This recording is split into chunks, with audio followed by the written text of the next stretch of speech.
Long time no see, Exiles.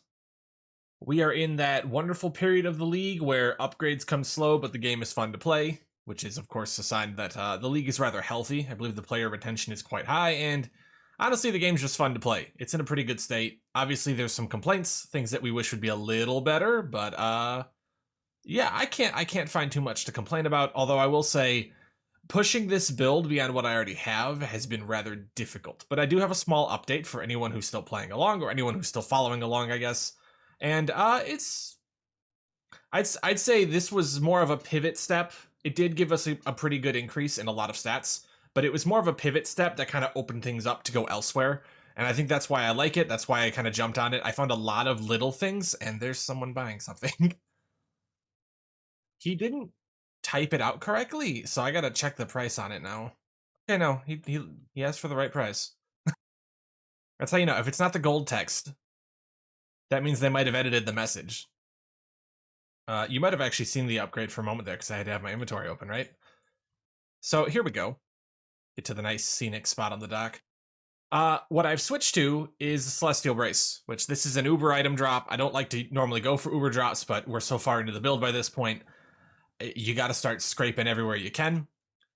This pair of gloves, almost every time I've ever looked at it in the past, I thought garbage. And as an Uber drop, even as a less desirable Uber drop, it's not that expensive, to be honest. This is like a high roll because you can have between 1 and 10 max for it. And this was about a div. I won't lie, it was about a div. But what it does is very important for this build. The first thing it does is it gives me 29% attack speed because of the +9 max for it and the attack speed for it. That's a big deal because it freed up a ring slot, which can be another wed roll, other stats. At the very least, it's the life and stats I need to replace from the gloves that I gave up, essentially. But probably the bigger impact is that I was able to cut the fortify support entirely, and I've switched over to ruthless, which is 20% quality, almost finished leveling soon already. And that's led to a pretty sizable buff in damage, but also because our 40 now goes up to, or 40 fortify now goes up to 29 stacks. The less damage modifier that we take there has gone up as well.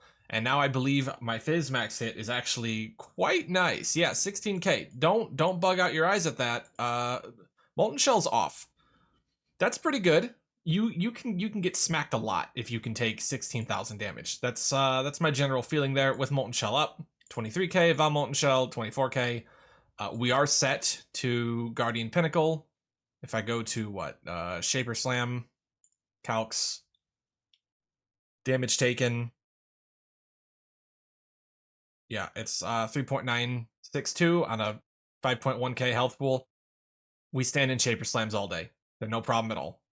With Molten Shell up, I'm pretty sure we could even get double tapped. Possibly. Yeah, we could get double tapped.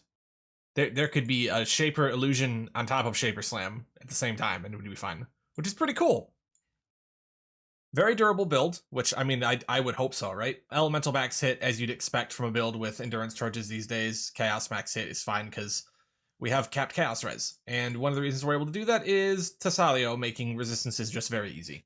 In general, gearing for this build has been kind of pleasant. The downside, though, is it's very hard to find improvements. The jewel that I'm using right here can definitely be improved. We want dot multi. We basically have two routes to go. We can either invest more in attack speed or we can invest more in dot multi. And if we do more in dot multi, we want to keep our weapon on the slower side of things because we're looking for a bigger and bigger knight. If we go slower, what we want to do is we want to get a faster weapon. We want to get, instead of the physical damage Kalguur craft, we want to get the chance to ignite craft to cap our ignite that way, and then drop combustion for trauma. And we can trauma stack because we do have very good physical mitigation at this point, and we can handle a lot of trauma stacks without really feeling it.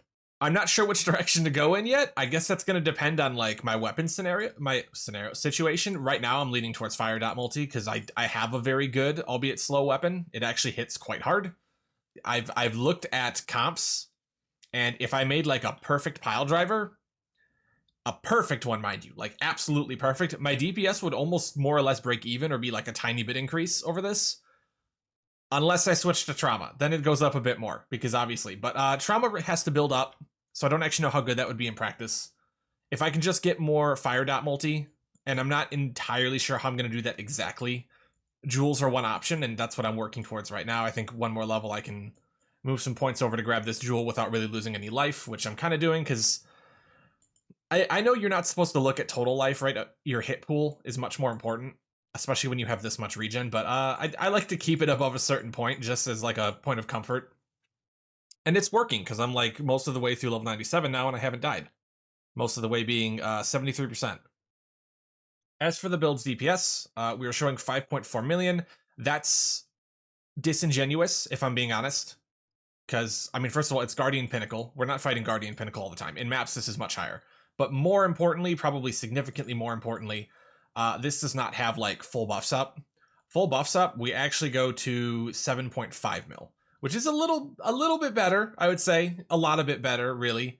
This number can get a lot higher. There is a potential switch in the future involving respeccing some points to grab this node, which would give us frenzy charges when we go full bore, which brings us up to 8.5. And one of the reasons this is viable is because of the mastery. We're gain 5 valor when you war cry.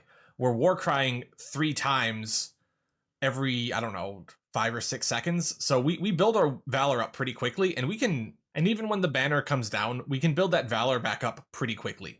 So the damage windows on the banner, like, open up more and probably align with the tincture very well, which is something I'm kind of working towards right now. Also, I need to finish qualitying my tincture. I think I held off because I was planning to make a better one. I identified this at a low level and it was like the 2 perfect mods. So, you know, it is what it is. Go ahead and quality that up in a moment. But yeah, we're, the build feels good to play, which is probably the most important thing. The only mods you want to watch out for are maybe cooldown recovery, which is like a kind of, you can definitely get through that. Buffs expire faster. Those 2 things bring our buffs down, and we're wildly more powerful with our buffs up. And then steel endurance charges is like, well, not steel endurance, but steel charges in general is like the most terrifying thing in the game right now. It is tremendously frightening to come up against. Losing 6 endurance charges has never been more punishing than it has right now, especially with it. I mean, if you take these away, yeah, our elemental max hit is dookie. I mean, that's not true. 42k is pretty good, but it's a massive change. And our fizz as well. I mean, no duh on that. But the changes to the elemental reduction from endurance charges make this so much more important to keep up. You can get by if you do this, especially if it's not a very scary map.